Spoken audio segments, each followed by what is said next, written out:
My name's Freedom Waffle. Today I am here with WoundedSatellite to talk about his Grind Them Into Dust Kinnan list. So, Satellite, you want to go ahead and introduce yourself? My name is Max Sternberg, also known as WoundedSatellite on Discord, and I'm here to talk about Kinnan. Awesome. So right away we're going to show you a couple clips showcasing the deck in action. So here you go. Oh, he's shaking his hands, doing some math. Here it comes. Is this play that went over?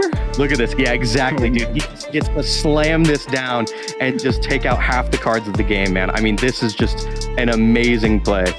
Classical table is... Oh, no. All right, I hope you enjoyed those clips. We're going to jump into a quick overview of Kinnan.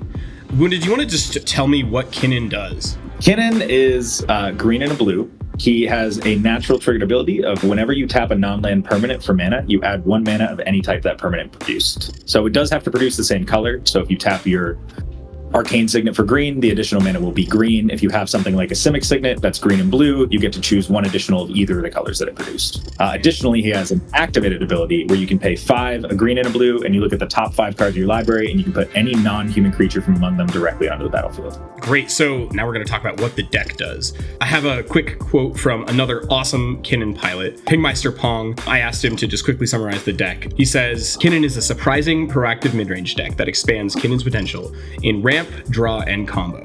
It's a very tight list because it barely enjoys the best out of midrange and turbo and tries to be flexible. It's able to switch game plans at any given time and constantly present threats throughout the game. He's another awesome pilot. He's got a lot of high results. But yeah, I want to hear it from you as well. So do you want to just give me a quick summary of what the deck is trying to do? Yeah, I mean, a lot of agreement there. Some different words I would probably use because we play the deck a little bit differently, but it is a mid-range deck with an incredible amount of flexibility. You have the ability to be proactive or reactive in how you want to go about the plan.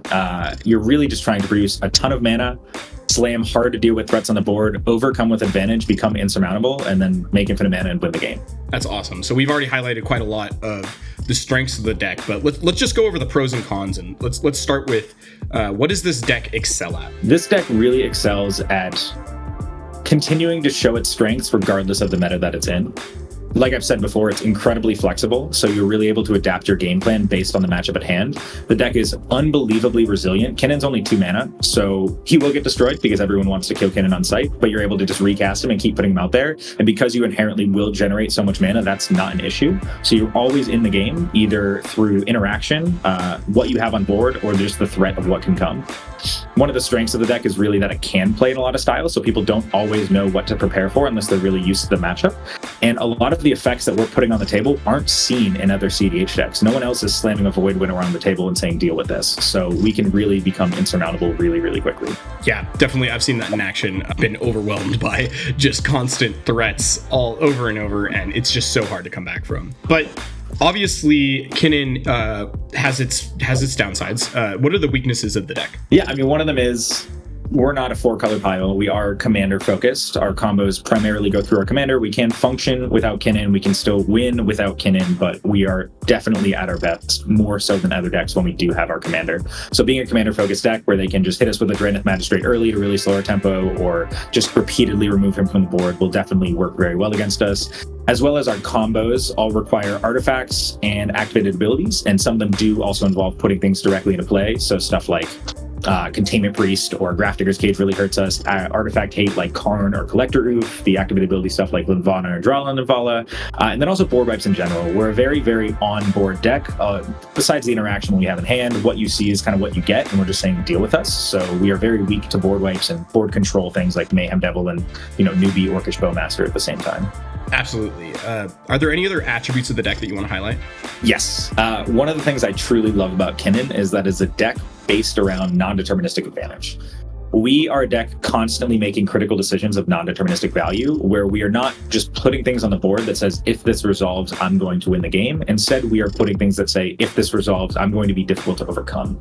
And I think that there's a misconception in CEDH that something being deterministic and that it wins you the game is somehow better than being non-deterministic. And it can be when you're actually ready to say good game, but it doesn't matter how long it takes you to get to your win or how many steps there are to getting to your win. If you win the game, that's all that matters. And I find that Kinnan being non-deterministic can often cut you some slack in the late game when someone else is looking really threatening. If they have to decide between letting someone have their deterministic win line or letting you have your Seedborn with 14 mana to untap on every single person's turn, technically the odds are in their favor if they let you keep your Seaborn. And so you can use those situations to your advantage, as well as kind of politicking that throughout the game. Absolutely.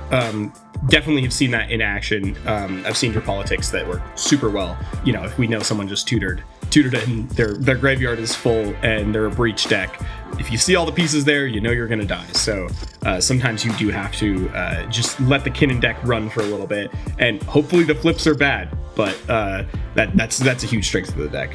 I really love when we get to the point that you have to let me do flips because I'm the way out. Exactly. That could be huge. It's such a good tool to use like in a tournament setting for politics, because everyone's playing to win, and sometimes you are their way to win, even though it probably won't work out for them. So why do you enjoy the deck? I really enjoy Kinnan for a few reasons. One of them, it's super synergy focused. It's not a deck that is just playing all of the best cards in its colors. It really has a lot of flexibility in how you can build it, because you are building around synergies, not just all out combos or all out the best cards. And I find that much more fun, to kind of pick and choose which pieces are going to work the best in the engine that you've designed and which one's going to lead you to victory. And with that, because you're so synergy focused and not just slamming out deterministic lines all the time, there's a lot of variance in how the deck plays out, which makes it not boring. I came from mid-power Magic, and I found a lot of the decks, when you're just like, oh, I'm going to do the elf thing, it gets boring when you just do that on repeat. And Kinnan is one of the only decks I've ever built that really has never gotten boring from me, because it just is constantly a different experience and constantly making me take a different path and a different decision tree to eventually get to that consistent win. Additionally, what I really love about Kinnan is piloting this deck, I think more so than some other decks in CDH, and some people might disagree with this. I really feel you're playing against the pilot just as much as you're playing against the deck, which I find really enjoyable, because there are so many different ways that you can take your decision points. And I find that the good pilots with Kinnan really know how to carve out their existence within that battlefield and really kind of take it their own way. And some people be more proactive, some people be more reactive. So you're really fighting against the pilot, and I enjoy that. Yeah, I think it's really cool. I've seen this archetype evolve for a long time, and I've seen a lot of Kinnan pilots. And I've definitely, after playing with you, I've seen that your style of gameplay is certainly unique, and I think your deck decisions certainly reflect that. So we're going to jump right into card choices. Right off the bat, you're running two very powerful planeswalkers that do very different things in this list. Though yes. I think we'll probably get into, there's a little bit of overlap that might not be obvious at the surface level. Let's just start with Tezzeret. So this is, I know from experience, such a powerhouse in the deck. Do you want to explain why Tezzeret is so good? Tezzeret's broken. Tezzeret, I used to not run Tezzeret, and then someone finally got me to try it, and I felt like an idiot that I wasn't playing it before. He does so much. He's not just an artifact tutor, he's so much more. I'm a very aggressive Basalt player, which sounds weird because I have a more reactive style, but I'm very big on the value Basalt Monolith, and Tezzeret is the perfect card to put yourself into the value Basalt Monolith, where you try it when you can't win the game just to make all of your things cost their color pips, but then Tezzeret has this additional advantage where, okay, cool, you besage my Basalt. I generally have creatures and can protect my Tezzeret, and every single turn for the rest of the game, he's either going to tutor out a 0 mana artifact, which I have many of, or he's going to untap my mana vaults and mana crypts and everything else on all of my turns to just continue ramping me, even if I don't have Basalt. Also, being a planeswalker makes him a lot harder to counter as a directly into play tutor for Basalt. Absolutely. And furthermore, I think we're going to see this reoccurring theme throughout the deck, that mana is not as much of an issue as it is for other decks due to Kinnan's inherent ability and how many mana sources we run. Oftentimes in other decks, you wouldn't want to necessarily jam so many 5 or 4 cost spells or even more, but Kinnan can get away with it and really thrives on those expensive spells. I do feel that we're the premier ramp deck of the format, with how much consistency we make for every turn, not just rituals into one turn. Absolutely, I would 100% agree. And speaking of consistency, you mentioned when your Basalt, gets removed, Tezzeret can still do work. Well, what if your Basalt gets exiled? Do you want to talk about Karn, the Great Creator? So Karn is a newer addition to the deck. I'm actually testing without him again right now, but I do really enjoy him. I've never used the Return Basalt from Exile thing, I have to be honest there. He's really just there as a one-sided null artifact, because artifact hate isn't something we're able to comfortably play because it wrecks us. So Karn is the only version of that effect that we can actually play that's effective. He's so broken when you get him on the battlefield. Pretty much every time I've cast him, he either eats a Force of Will or some other counter, or I win the game. The problem with Karn is that we have absolutely 0 ways to find him when we want him. which has been a pretty big downside at times. And I have noticed, because he's so strong, there have been occasions that I have chosen to keep cans to test him that either slam him early and then he gets countered and they lack any follow-up, or he does land, but they lack the gas to actually push ahead with advantage once we have him on the board. Right. Yeah. Karn definitely has its downsides, but definitely can be a really, really powerful effect in those games that you need it. So let's talk about the battle of the deck. This is a relatively new card that has been making its way into all kinds of creature-based lists. So Invasion of Ikoria, how has this been in the list? Has this been the powerhouse that it looks like it would be? If you look through my creature list, you will notice that there is exactly one human, and that is Trophy Mage, which means Invasion of Ikoria gets literally everything else. It is just another Finale Devastation. It's a 7-mana Seedborn Muse. It's an 8-mana Consecrated Sphinx. It does whatever you need to do. It gets them out of the graveyard. It is an amazing Magic card. And one time the backside did come into play, so I could hit an opposing Karn, the Great Creator, and turn on my artifacts again. So the backs, how often has the backside been relevant? It's definitely come up in some of my games, but not very often. Yeah, no, not often at all. I think it's more of a stack thing where they're actually trying to grind you out with combat damage. I think it's effective. In Kinnan, I used to get combat damage wins a little more when I was on a slightly grindier version of the deck, when I still had Coma and the whatnot, but since taking those out, I tend to be more controlling with the creatures and eventually get to a combo rather than actually finish the game how Richard Garfield intended me to. Right on. Well, speaking of creatures, why don't we jump down to your creature suite here? We see a card that has recently been surging in popularity, and that is Armored Scrapgorger. I've seen this pop up in a lot of tie-am lists specifically due to its ability to be graveyard hate and get counters as well as being a mana dork. You don't care about the counters, but it still does two very important things. It's a mana dork, and it can be instant speed, hard to interact with graveyard hate. Has the 2 cost, the 2 CMC of this creature hindered its performance in the deck, or is this an all-star that you're going to keep? Armored Scrapgorger is the greatest thing to ever happen to Kinnan. Not really, but almost. I cut Priest of Titanium for it, which has been an easy cut, so the mana cost is identical. I feel very few effects from having a 2-mana dork. And the fact that its graveyard hate is repeatable is what's so important about it. And the fact that it can be used separately from its own mana ability. So if it is summoning sick, you can tap it with something like a Springleaf Drum and still get that instant speed graveyard effect. But because I'm a deck trying to grind out advantage over turns, the fact that it is not a one-time effect like an Endurance, but a repeatable every turn effect has really held down a lot of people. It was a card that I tested early and really pushed for in the Kinnan archetype. A lot of people said it wasn't that great when I first joined the Kinnan Discord. I gave it a shot, and maybe I just happened to match up against non-stop Underworld Breach decks, but they were unable to win through it. They just can't beat it, and it's a 0/3. It blocks Tymna like it's its job. And eventually, it becomes a 3/3, which is not relevant. I don't think I've attacked with it a single time ever. Hey, but it can block and kill a Tymna. Yeah. You mentioned Endurance. I do just want to quickly touch on this card. I've gone back and forth on this card. In my 3-color plus lists, I've been cutting it, but I do think it's a great piece of really hard to interact with interaction.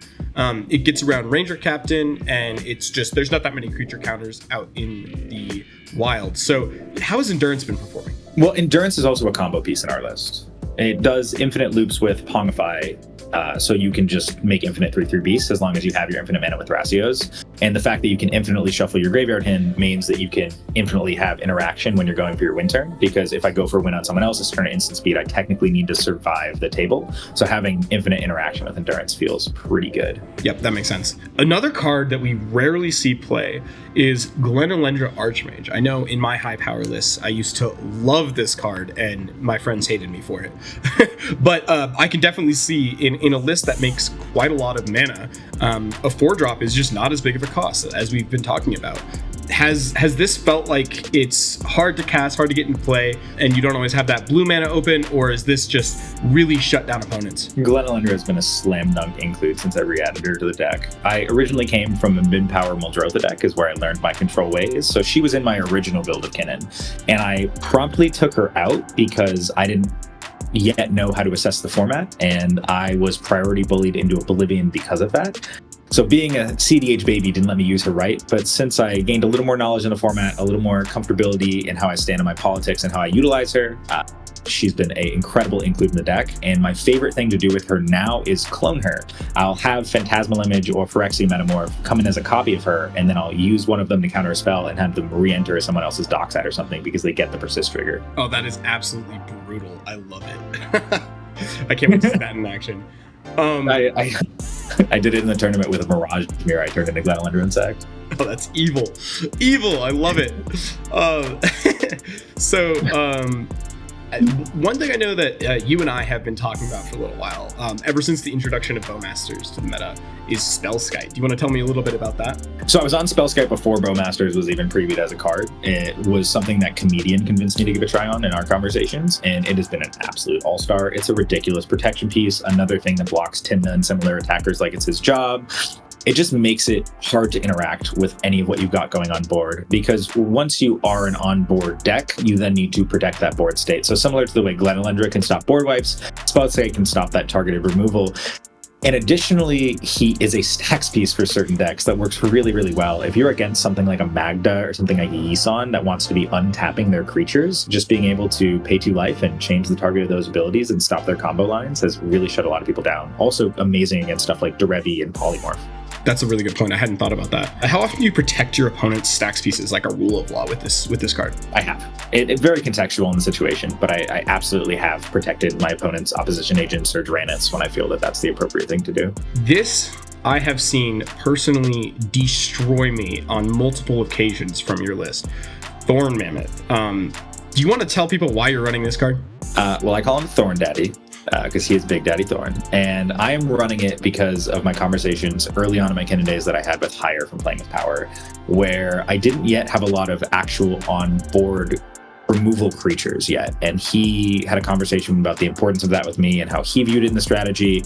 And I asked him, I said, if you're going to be on one of them, which one do you think is best? And he told me Thorn Mammoth, and he is right. For a similar reason that Armored Scrapgorger is so strong, it's the same with Thorn Mammoth in the fact that it's a repeatable effect and not something that's just one time on the ETB. So every single time I flip into any other creature, anytime I play any 1-mana dork or something like a Spellskite, it's going to trigger, and I'm going to mow down every single person's shit. And there's not much they can do about a 6/6 Trampler that's just eating everything they have. It was really broken when I had Coma in the deck as well, because then you get a fight on every turn and actually form a soft lock on the board. Right, and not only that, once you've cleared the creatures, you can just start killing them with a 6/6 with Trample plus all your other creatures. Very powerful effect. Well, I saved the best for last. We have to talk about Perplexing Chimera. I know a lot of people probably have this on their radar now after some recent tournaments where this just dominated. But yeah, can you first off just explain why this effect is so powerful? Yeah, there's a lot to talk about with Perplexing Chimera. The reason it is such a broken Magic card is because unlike other stacks effects like Arcane Laboratory or Jin-Gitaxi's Progress Tyrant that give your opponents a very clear rule set to work around, they are still oppressive effects, but they have an understanding of how they're going to trigger and how they work.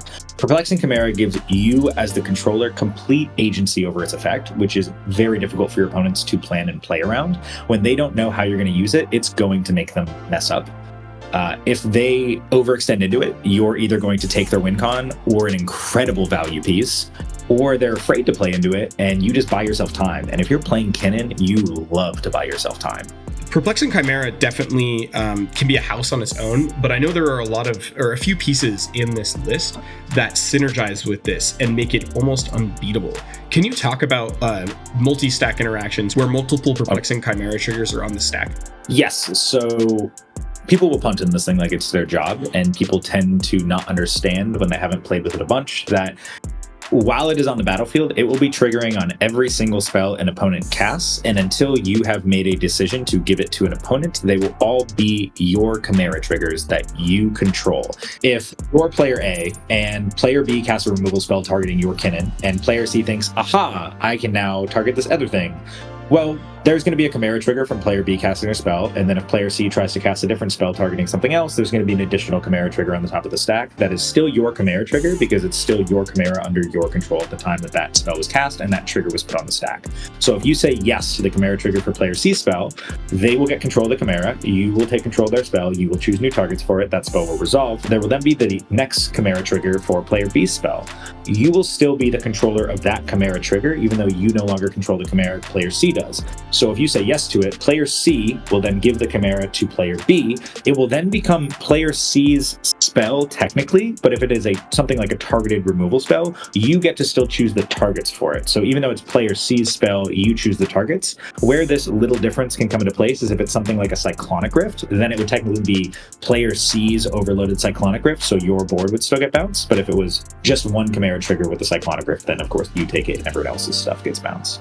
It can be a little confusing. If you do want a little more detail on Chimera, if you go over to my primer, I have like a 9 subchapter thing just on all of Chimera specific interactions. Yeah, definitely check that out. At the end of the day, this is a very, very hard piece to play around, and often it results in your opponents just not casting spells, which obviously is huge for your game plan.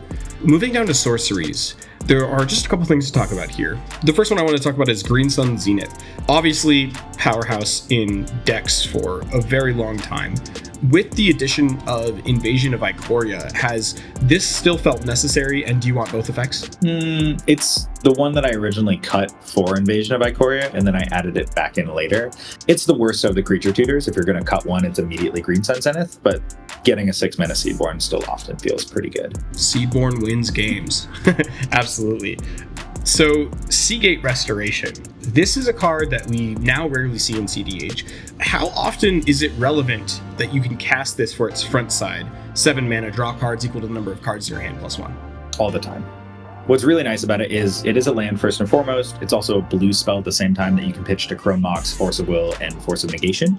And then Kinnan activations cost 7 mana. And sometimes I have the choice between, do I want to activate Kinnan and get a blind flip off the top, or do I want to spend 7 mana and draw 6 or more new cards and have no max hand size, and people aren't prepared for it.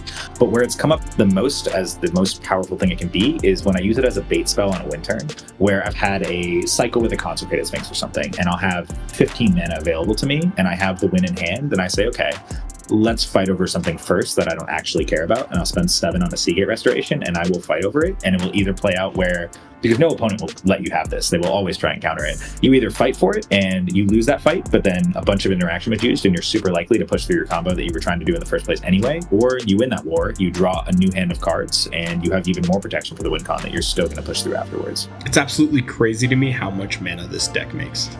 Let's just quickly talk about a couple of the instants in your suite. So right away, Crop Rotation. This card has some additional utility in your list. Do you want to talk about this a little bit? Yeah, I mean, Crop Rotation just gets a bunch of our utility lands. We have Treasure Vault, which is a combo piece. We have Gaia's Cradle, which is the biggest ritual spell if we have the board set up for it. We have Manamo, School of Water's Edge, which will combo with the One Ring that we'll talk about later.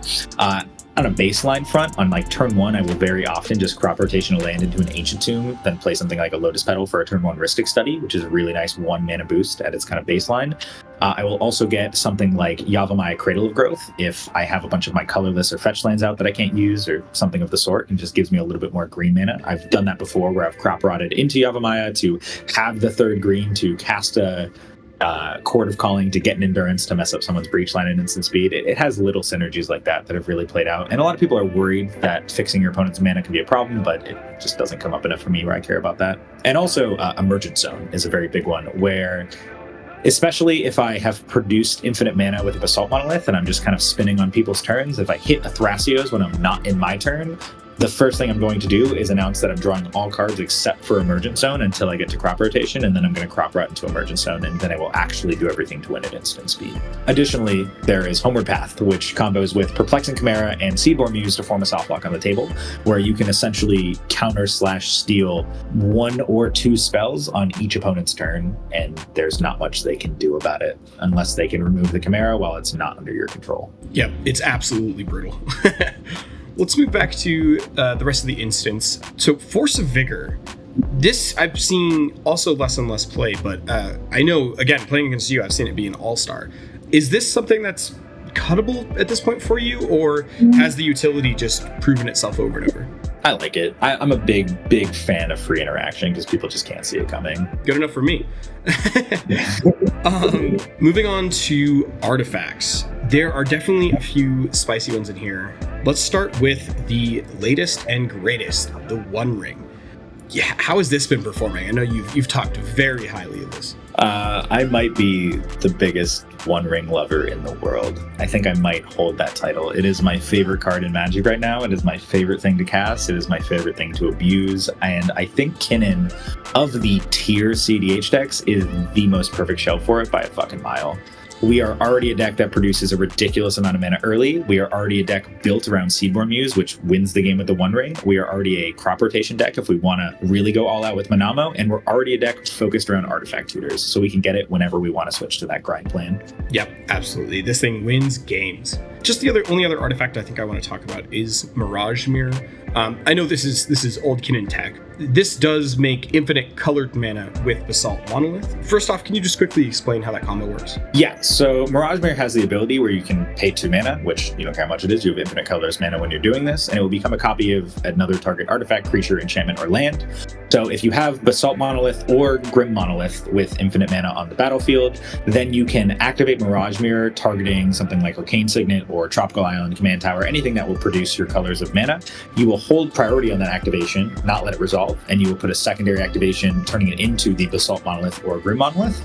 And you will do that an infinite number of times, holding priority each time, switching off, and then you will let those abilities start to resolve. So it will turn into a Tropical Island, you'll tap it for blue, then it will turn into a Basalt Monolith, you use the infinite colorless mana to untap it using Basalt Monolith's untap ability, then it will turn into a Tropical Island, you tap it for green, etc., etc. You can make infinite mana of whatever colors you want based on what's on the battlefield.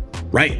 Yeah, and that just wins games. But when you're not winning with Mirage Mirror, what are some of the edge cases or just the things you're normally using this to copy?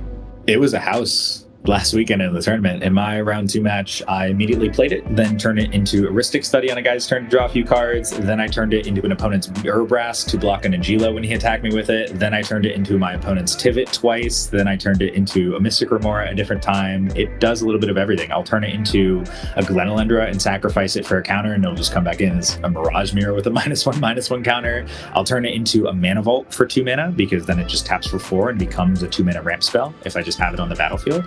It's not something I love to have out early, but if you're in a grindy board state, it can do a lot and will really pull its weight. Moving to enchantments, Copy Artifact. This definitely has seen some play in Kinnan in the past, but what is the primary reason Copy Artifact is in the deck? We want every single 2 mana rock that can produce colors of mana and does not come into play tapped. And Copy Artifact fits that category. Now it is better than ever since you can copy opponents' One Rings and stuff like that, but often it's coming in as a Soul Ring, a Mana Crypt, a Felwar Stone. It's just another 2 mana rock most of the time. I know playing with you in a tournament game recently, I put Basalt Monolith into play and passed the turn, and I was absolutely terrified that you'd find a way to copy it. So I know that having extra copy effects can be really, really, really powerful. We talked a little bit about Pingmeister Pong's version and the comparison between the lists already. I want to show the card-to-card comparison. It looks like you guys are 16 cards different. That's a pretty big difference between these two lists. Do you want to talk a little bit about a couple of the card choices that you feel very strongly about and have improved your win rate with your list? Absolutely. I think in my conversations with Ping, he definitely leans a little more early consistency than I do, and I lean a little more late game dominance. And that's quickly shown just through our land choices, where I have this utility land package to have all this flexibility in the late game and do all these cool things, and he just doesn't care about that and wants his mana to consistently be good early, turn 1, turn 2, every single game, and this clearly reflects that. Regarding card choices, you can see that he's a little more proactive as well with stuff like Chain of Vapor to be used as a ritual. I normally think Chain of Vapor is very bad in Kinnan in a more late game strategy with it, because you're providing your opponents the answer to your hard to do with threats, as well as stuff like Veil of Summer to protect those quick wins that I'm not normally going for. I'll just protect my wins with my overwhelming insurmountable advantage when I get there in a later part of the game. For cards that I'm playing that he is not playing, disregarding the lands, I'm on the full utility lands with Crop Rot. I have Glen Elendra, which has really just been this ridiculous stack piece for my opponents where they can't go for anything. I think Nezahal has been an incredible card draw value engine. I love Thorn Mammoth as board control, and he doesn't have Endurance or the Pongify loop, so he's really just trying to do it in a one shot and doesn't feel the need to loop his graveyard at all. And the last difference I see is Energy Refractor. Energy Refractor was my favorite of the outlets when I tested through all of them. I'm currently on Mirage Mirror in its place. Ping is on both of them to just have a little more flexibility on always having access to one. I view the outlets as necessary evils in the strategy. None of them are good CEDH cards that you would be playing on their card value and generic power alone. They are just necessary evils to make your combo function. So I found Energy Refractor to be by far my favorite one of the outlets to run, because when it ETBs, it just replaces itself. It's 2 mana, it's super easy, and it will draw you a card that you actually want to have in the deck. The only reason I'm on Mirage Mirror outside of Energy Refractor is because it can be found by Trophy Mage. Energy Refractor cannot, sadly. Awesome. I think that's a really good rundown of the difference between the lists. And, you know, both definitely perform. We've seen both put up consistent tournament results. I really do think that it's amazing to see that multiple approaches on the deck can be so successful. That just really speaks to not only the strength of Kinnan itself, but also just how strong these pilots are. So I just want to commend you on that. All right, moving on. So we've seen the comparison between the lists, but there are some cards that neither of you run. So I just want to talk about a couple notable exclusions from previous iterations of Kinnan. Yeah, let's jump right in. Do you want to talk about Astral Dragon? Astral Dragon was really fun. It is probably the best example of a ridiculous upside and absolute do-nothing floor. Yes, it can copy a land twice. Yes, it will usually be able to copy some type of mana rock twice, but really what you're looking for is the upside of turning the Astral Dragon into 2 Mystic Remoras or 2 Rhystic Studies, which feels like you win the game when you can pull it off. And I've heard some people say that they can consistently do that, but I would rather my creatures have a little bit more of a consistent impact on the table. Moving on, I know another staple that I've seen for ages in Kinnan is Coma. Why aren't you or Ping on this card? To be clear, I love Coma. Coma is one of my favorite creatures. I really, really loved playing Coma. I thought it was an absolute staple of the strategy for a really long time. It does a lot of things so well. I called it the Jack of all trades and the master of none, because it gives you that board dominant beatdown plan. You can cut off your opponent's colors of mana on their turns if you're worried about specific spells. You can protect your own win on your turn by taking off all your opponent's mana on your upkeep. You can make lots of creatures for Gaia's Cradle. You make lots of creatures for Court of Calling. You make lots of creatures for Thorn Mammoth. It has all of these little things really, really well. Shuts off activated abilities, gives you free wins against decks like Sisay. But what I found with Coma is the matchups that it was strong in are those mid-range and stacks, kind of late-game grindy matchups. We are already ridiculously favored in that type of environment, just with the way our deck plays out. So Coma wasn't winning me games that I wouldn't already be winning anyway, and I don't think that Coma would have saved me from any games that I lost. So I decided to cut it as kind of a win more unnecessary card in the strategy, even though I really, really did enjoy playing it. Yeah, you really got to avoid win more in a list like this. So another classic card that is somewhat similar to Thorn Mammoth actually is Kogla. So do you want to tell me a little bit about why Kogla is not in the list? Kogla is not on the list because I don't think it does enough as a magic card. I've talked with Thorn Mammoth and Glen Elendra and Armored Scrapgorger about how they're all repeatable effects, and I really value that, and Kogla doesn't do that. He's a fight just on ETB, and then is a vanilla 7/6 for the rotation, and then once it gets back to your turn, you can swing him at a specific opponent to destroy one of their artifacts or enchantments. And he also has an additional upside ability of paying, I think it's 1 and a green, to return a human you control to your hand, and he is indestructible, which can do some funky things with Trophy Mage, Spellseeker, Eternal Witness effects if you are on a bigger package of those. I am not, so he doesn't have that value to me. So I just don't think he's a good enough magic card. Yep, fair enough. So moving on to Jin-Gitaxias Progress Tyrant. I know a lot of other lists are running this. Why aren't you on it? It seems on paper like it should be the perfect card for me, as a deck really focused around advantage, and Jin-Gitaxias says, oh, you can double your spells and you can stop your first of each of your opponents. That's perfect. It's an advantage piece. It does exactly what you want it to do. It's one of those examples of a card playing out different in actual experience than it sounding on paper and you hypothesizing it in your head. Because what actually happens with Jin-Gitaxias Progress Tyrant, you put it on the battlefield and all of your opponents start talking to each other. Almost every time they will talk about what cards and what removal they have in hands, and they start planning with each other, teaming up and deciding how to beat you. And that's terrible. You don't want your opponents all teaming up and revealing their interaction to each other to properly plan on how to get around your stacks pieces and make you lose the game. And that happened with me a lot with Jin-Gitaxias Progress Tyrant. So I switched over to stacks effects that have a little more agency, like Perplexing Chimera and Glen Elendra, where I choose when it's going to trigger and my opponents can't just plan around it. Yeah, that's really interesting. I think these political discussions that you wouldn't expect from a card like this can actually really kill its potential. So I think that's a really good point. Jin's not good. He's not even that good. People think he's going to win the game. He's not that good. Love it.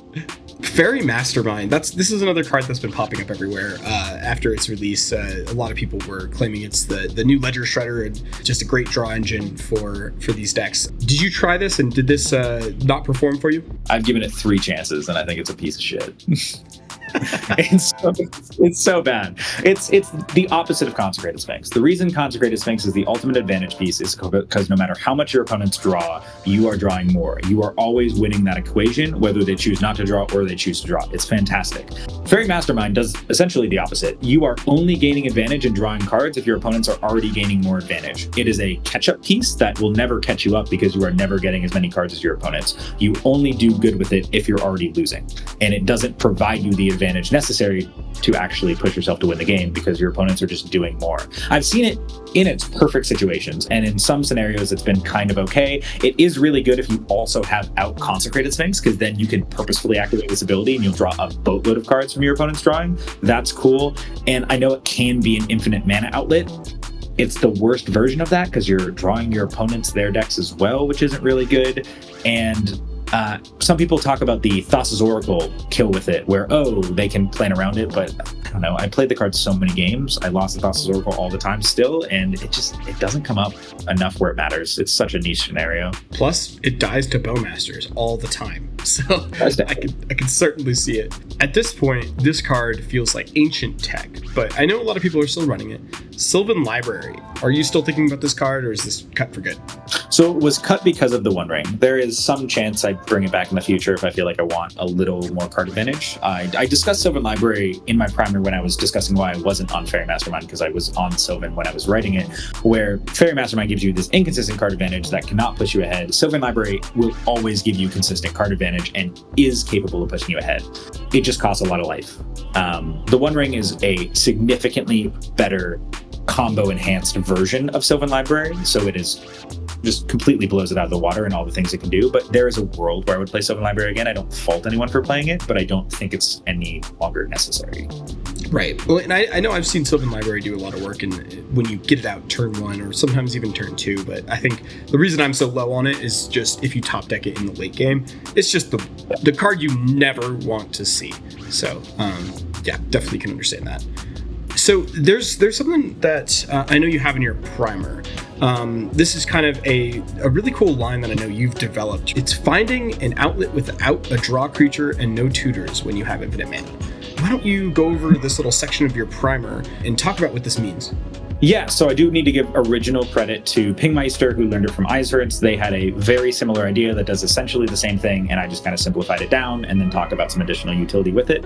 But the idea is that if you have infinite mana, Kinnan lets you control the number of cards in your library. And imagining something like your Thrasios, or if you are also on Prophet of Distortion, is exiled, and you have no way to get a creature into play that will let you just draw your deck, then you don't have a way of drawing cards by just activating Kinnan's ability. So what you can do is find any specific card you need. What you need to do is put your library in a position by pulling out creatures that it is a multiple of 5 plus 1. So the example I use in the primer is 81 cards, and that's because Kinnan looks at cards in a multiple of 5. So then if you're in a position where you have a board of 8 random creatures and your opponents each only have 1 or 2 blockers, and you say, okay, if I have my infinite mana and I just can draw Finale Devastation, I will win the game here, even though I don't have access to my Thrasios. So you will either need to have a way to draw a card using something like Waterlog Grove if you're on Gitaxian Pro, Brainstorm, whatever, or you can use a draw step, the One Ring, etc.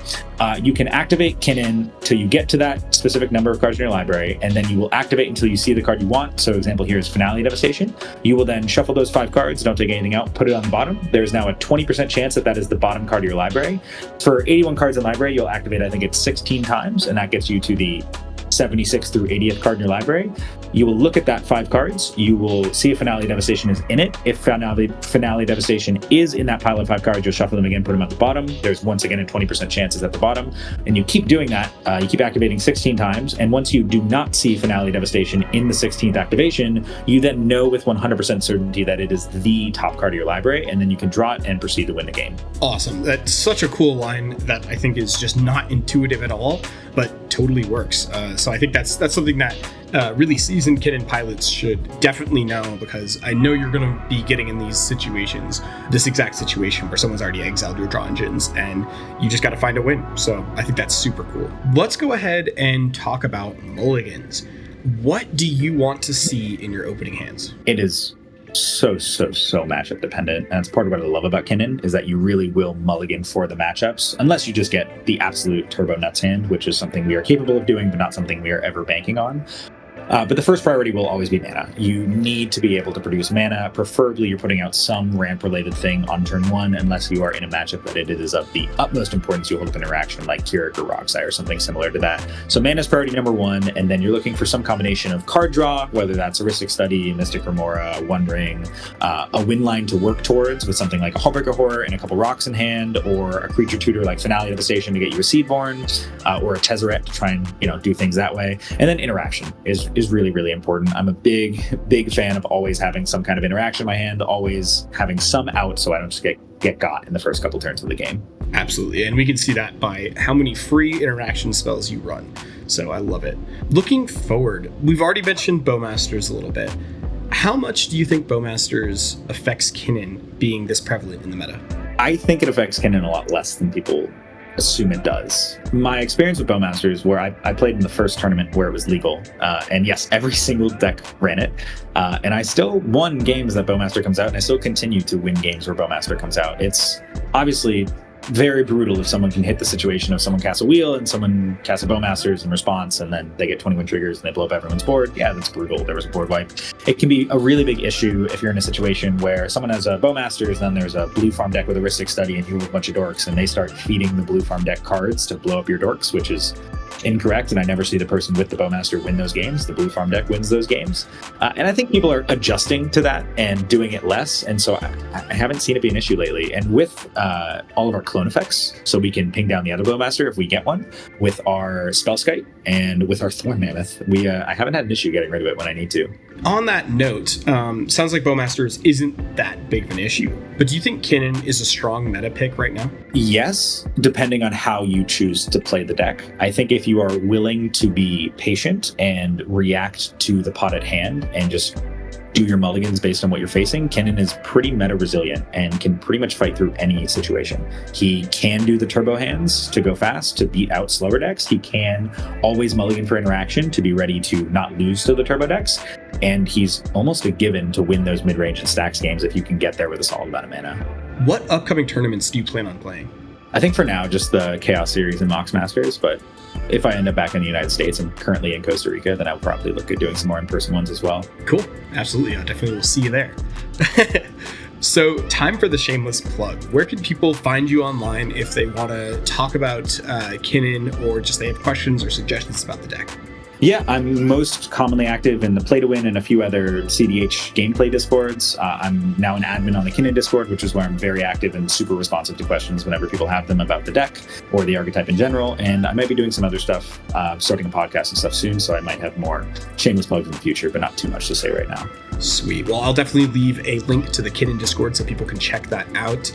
And yeah, stay tuned. I'm sure we'll be talking about that podcast soon, as soon as it starts up. Last question I have for you today. Are you working on any other brews, any spicy new decks people might want to try? I spent a lot of time working on Obnixilis Captive Kingpin, which that list is well known in the Obnixilis Discord at this point. I built it with my buddy Kaiser. That one's a blast to play. Super fun. Another non-deterministic storm off type of win, which I really enjoy. But I've been brewing a lot in general lately. I'm looking into playing, as you know, Darker Thrasios. I think would be a pretty good deck for me, as well as I'm looking at Atraxa now as well. And I've been helping people brew quite a few versions between Hulk and random mid-range and just Hermidruid Turbo, Tim the Thrasios decks lately. Kind of been doing the full set of those there. I love it. It's a lot of variety. And of course, you should always choose Dargo Thrasios first. It is a fun deck. Every time I play it, I just go with Kinnan. Kinnan is the secret commander, I must say. So yeah, I can see why you might like it. Yeah, well, Max, thank you so much for joining me today. I really appreciate it. I think your insights were, I'm sure, going to be very helpful for people trying to pick up this deck. And I'm really excited to see you perform well in the future. Appreciate it, man. Always a pleasure to talk, and thanks for having me.